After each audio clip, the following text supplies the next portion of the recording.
કચ્છમાં સર્જાયેલા ડીપ ડિપ્રેશનની અસરના ભાગરૂપે ફૂંકાયેલા પવન અને ભારે વરસાદે તારાજી સર્જી દીધી। વરસાદના વિરામ છતાં હજી પણ કચ્છ જિલ્લાના 294 ગામ વીજ વિહોણા છે।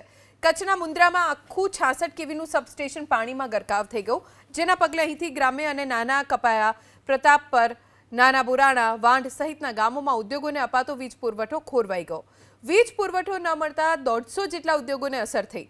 ભારે પવનથી 629 જેટલા વીજ પોલ ધરાશાયી થયા, 10 જેટલા ટ્રાન્સફોર્મર બંધ થઈ ગયા, જેના કારણે વીજ વિક્ષેપ સર્જાયો। વીજ પુરવઠો કાર્યરત કરવા પીજીવીસીએલ અલગ અલગ ટીમ બનાવી રિસ્ટોરેશનની કામગીરી કરી રહી છે। ભુજ પીજીવીસીએલની 84 ટીમ કામ કરી રહી છે। ઉપરાંત વીજ પુરવઠો શક્ય તમામ ઝડપે કાર્યરત થાય તે માટે ભાવનગર અને આસપાસના જિલ્લા તેમજ ઉત્તર ગુજરાતથી પણ 10 ટીમ બોલાવવામાં આવી છે।